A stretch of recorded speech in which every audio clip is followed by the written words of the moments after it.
So when you think of companies, retailers, and brands that are successful in digital, one of the things they have in common is a widespread culture of testing and experimentation. And we're fortunate to have two amazing companies to lead us in a discussion about how to do this. The first is Clarins.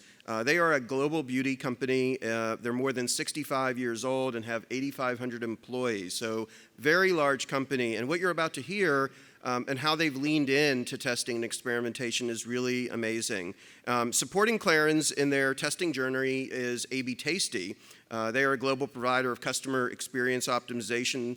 And I'd like to now introduce our panel, A/B Tasty CEO and co-founder Alix de Sagazan. And then from Clarins, we have Marylin de Valon. She's Senior Director of eCommerce and Digital Transformation, North America. And also with A/B Tasty is Marylin Montoya, who's VP of Marketing. So please come on up to the stage.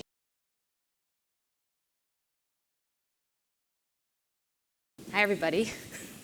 So happy to be here. I think this is our first live presentation since the pandemic, so really cool to be here and be in front of you guys, so thank you. Let's jump right in, so we can get our first slide up. Okay, so today what we're going to do is go into a deep dive on the A/B Tasty and Clarins partnership and how we help Clarins empower the company really to experiment, be more agile, and really respond to customer expectations.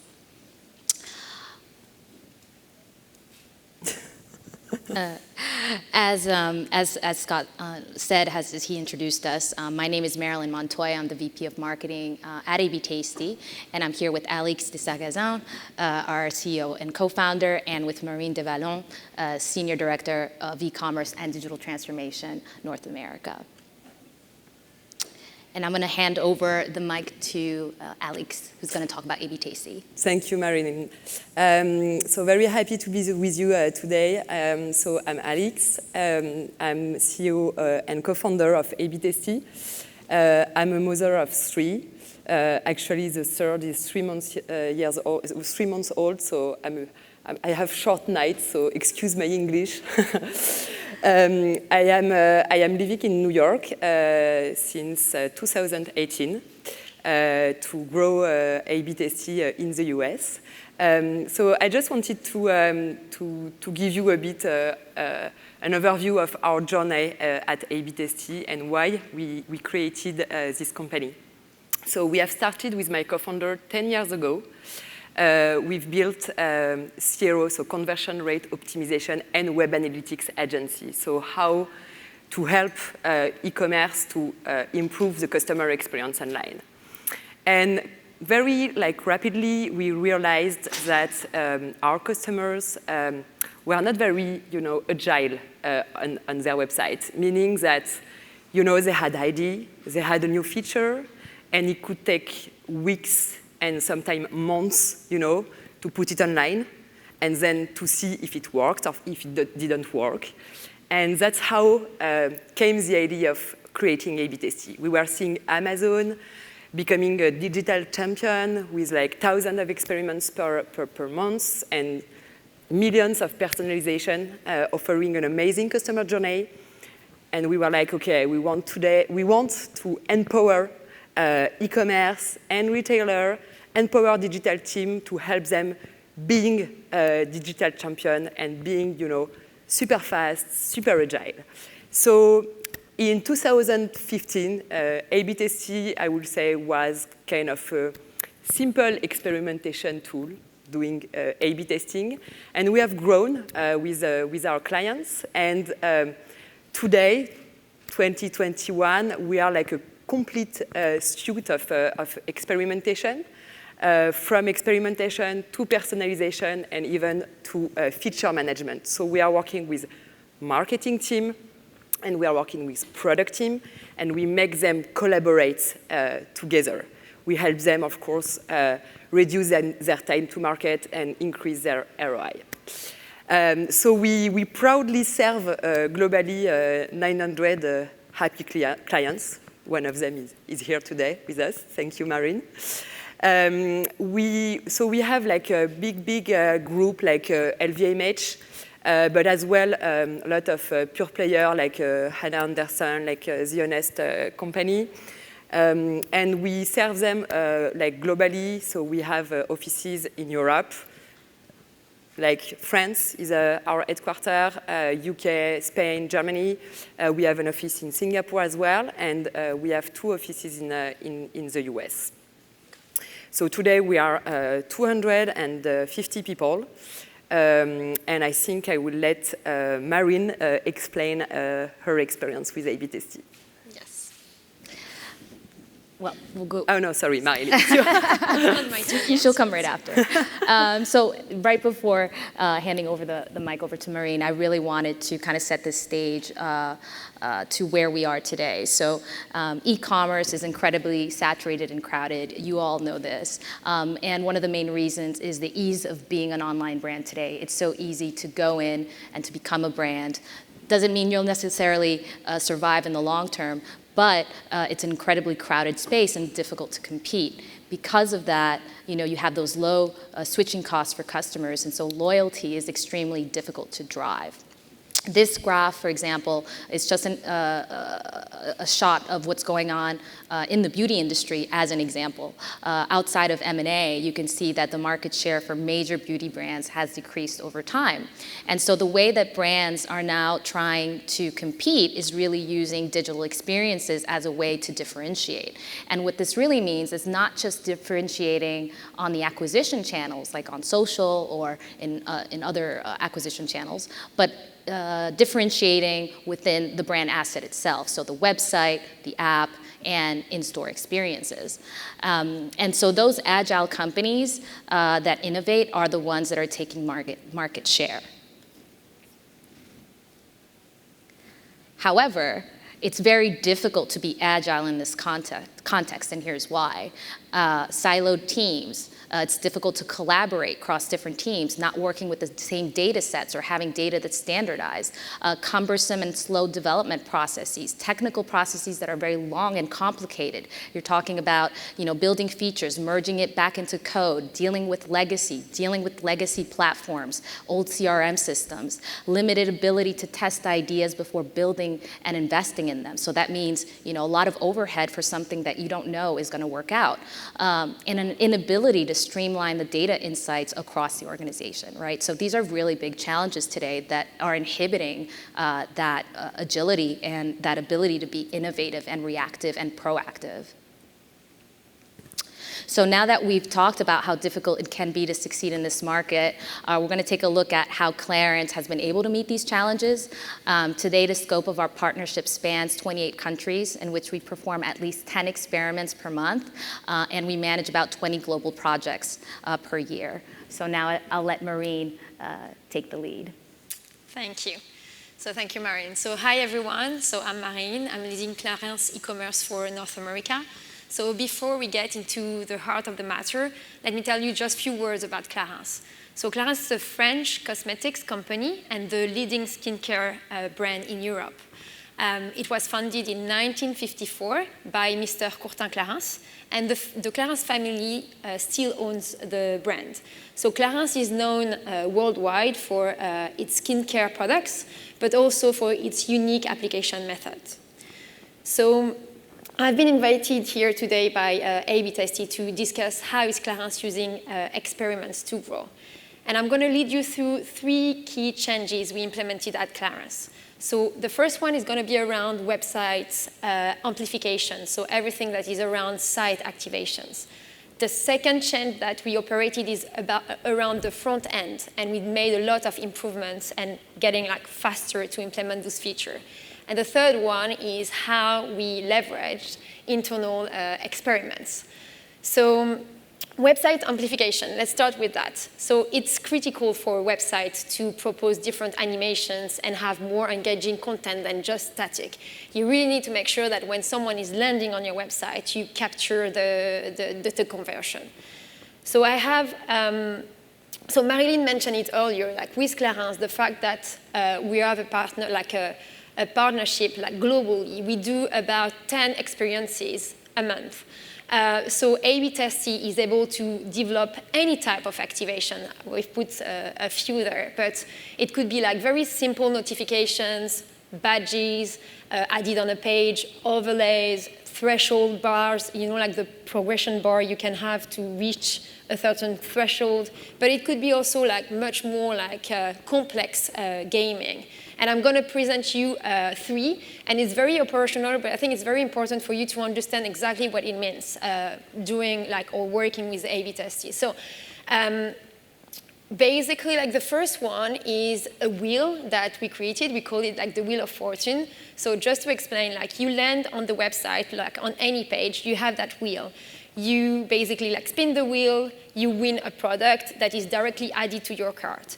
And we implemented that, and obviously like the day we implemented that for Mother's Day, we saw like 2,000 transactions, which is higher than what we usually do on the US site. And we had a full plan. You could like do email to drive to that wheel or like paid media. The second example I have is around lipstick finder. So it's a pop-in. The challenge that we had is basically we had a nice feature where you could find the perfect lipstick, but we didn't manage to drive traffic to that page. So we developed a pop-in, as you see, like very creative pop-in, very on brand, and we saw like a 38% increase in traffic.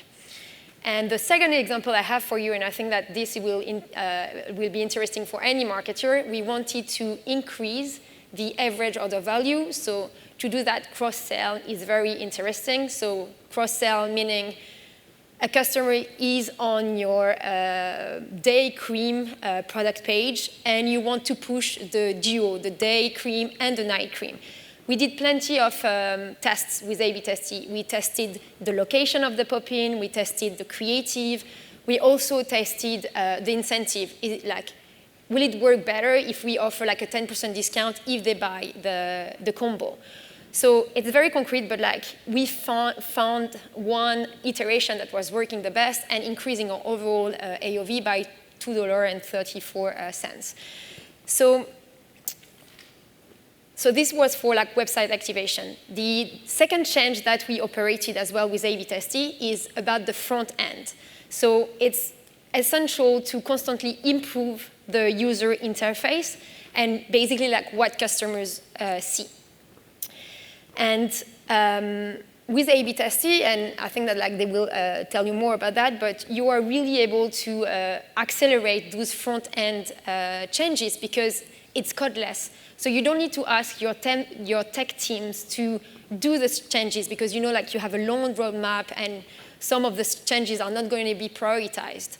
So I have a few examples as well, but I'm going to go fast on those ones. So the first one is like a simple like drop-down menu. We wanted to have like track your order visible on the homepage.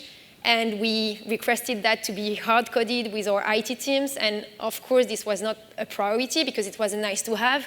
But with A/B testing, basically, like from one day to another, we could have it. So it was very convenient. The second example is we wanted to do like a promo. You can like easily add a gray bumper banner to advertise your promotion. Same, you don't need to change the layout of your page. You don't need to like overthink it, you just need to implement it. And the third example is same, you want to do like a discount on some products, and we said, okay, let's add a little badge, let's make sure that the price is directly discounted because we didn't want to have like the price tracked, and it's something that you could do. If you want to implement those changes and you want to redesign your PDP page, it's going to take you at least 3 to 6 months to do it with your IT team.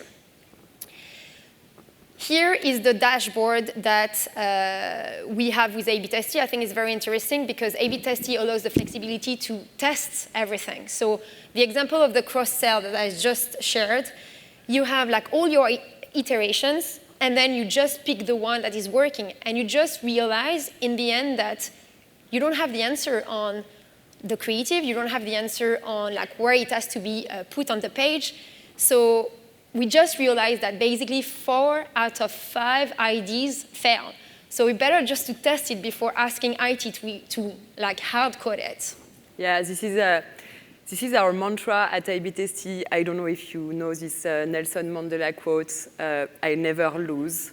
I either win or learn. And we always say to our clients that sometimes you have an idea and it's going to maybe fail, but you didn't fail, you just learn.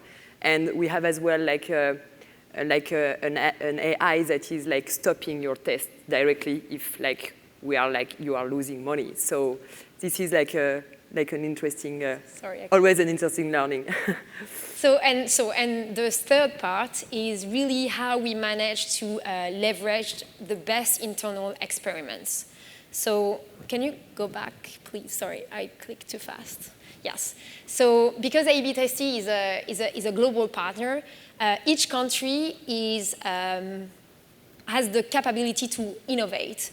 And we have access to all the tests and all the results. So we even have A/B testing forum in which we exchange. So it's very interesting at a global level. And this is, we put a little demo. Yeah, so it's working. So it's just to show you how easy it is to duplicate experiences. And it doesn't mean, so if an experience is created by a country and you want to duplicate it, first, it's very easy, but you can change anything that you want. You could change the creative. You can even amend the customer journey. And in that case, you will need to do a bit more work with A/B testing to do so. But I think that what is very good is that one experience that is created in one country can evolve. I have an example just after to finish on that particular Wheel of Fortune, who started actually in Ireland. I'm gonna, sorry, yes. So that campaign, so that wheel, it started in Ireland. They did it for like Singles Day. We saw that it generated very nice results. We decided to replicate it for like Mother's Day. And literally we made a decision in a couple of weeks to do so. So I think that A/B testing allowed all the countries to innovate, create, measure, and basically share experiments, which made a significant impact on our overall global e-commerce. That's great. Thank you so much, Marylin, for these very, very concrete examples. And happy to see that Clarins' team is becoming like maybe more and more data-driven and maybe more creative as well, and a lot of agility to set up new campaigns. So we saw here a very good example of like the IBTST platform, which is like more client side, so which is more for marketing team. And we have as well a product called Flagship for product team. So we try to make teams collaborate together. And with Flagship, it's server side, so it's more like back-end change. Like, for example, you can test pricing and like, it's doing feature management. So it's a bit more technical for the product team, but you can do as well like deeper tests and deeper changes.